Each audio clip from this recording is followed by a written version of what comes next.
Argentina চতুর্থবারের মতো বিশ্বকাপ জয় করবে। ঘানার একজন তান্ত্রিক তিনি বলেছেন যে কেপ ভার্দেই জিতে যাবে এবং আর্জেন্টিনাকে হারিয়ে দিবে। যে ওই জাদুকরের থেকে বড় জাদুকর হচ্ছেন লিওনেল মেসি। মেসি নিজে একটা তান্ত্রিক।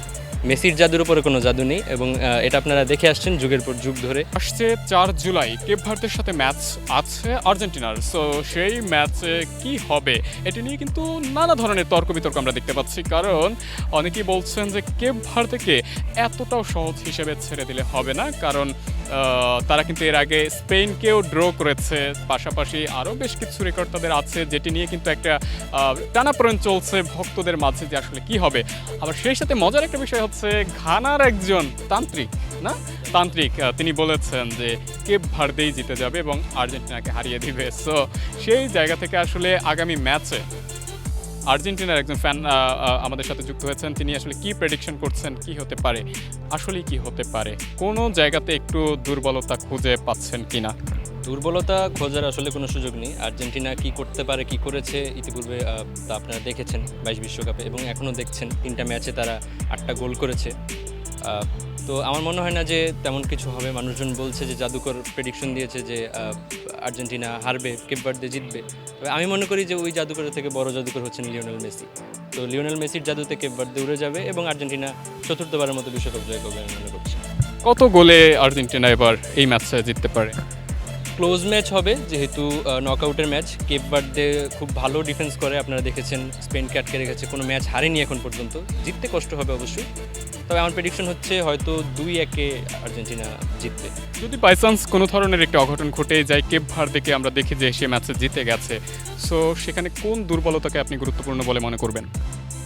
আসলে আর্জেন্টিনার দুর্বলতার বলতে গেলে তেমন কিছুই নেই।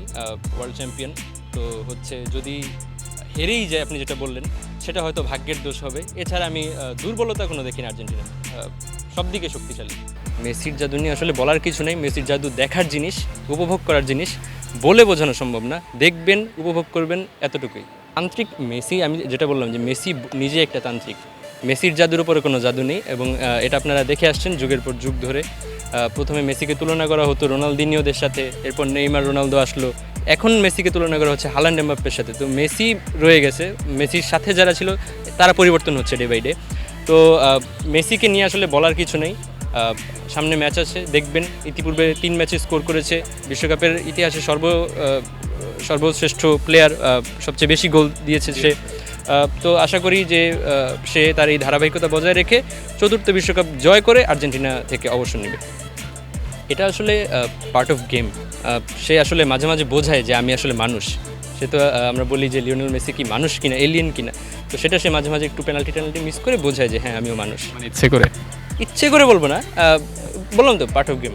ওকে, যাই হোক না কেন, মানে তিনি এক কথা বলতে চাচ্ছেন যে সামনে অর্থাৎ 4 জুলাই যে ম্যাচ আছে আর্জেন্টিনার সাথে কেপ ভার্দের, সেই ম্যাচে আর্জেন্টিনা খুব অপ্রতিরোধ্যভাবেই জিতে যাবেন, এই আশা কিন্তু আর্জেন্টাইন ফ্যান করছেন। এবং তারা বলছিলেন যে কেপ ভার্দেকে একদম সহজ দল হিসেবে দেখারও যেহেতু সুযোগ নেই, সেক্ষেত্রে 1-2 গোলে আর্জেন্টিনা জিতে যেতে পারেন। পাশাপাশি তান্ত্রিকের যে বিষয়টি সামনে এসেছে সেটি নিয়ে তিনি বলছিলেন যে মেসির জাদুর কাছে তান্ত্রিকের জাদু আসলে কিছুই না। তো আমরা সেটা একটু মাঠেই দেখব যে আসলে মাঠে ওই দিন কী হয়, কে কার জাদুর আঁচড়ে উড়ে যাবে, সেটা দেখতে হলে অপেক্ষা করতে হবে 4 তারিখ অবধি এবং রাত 4টায়। সো আমরা অপেক্ষা করবো এবং দেখব যে আর্জেন্টাইন ফ্যান তার কথা কি থেকে যায় নাকি সেই ঘানার তান্ত্রিক তার কথা থেকে যায়।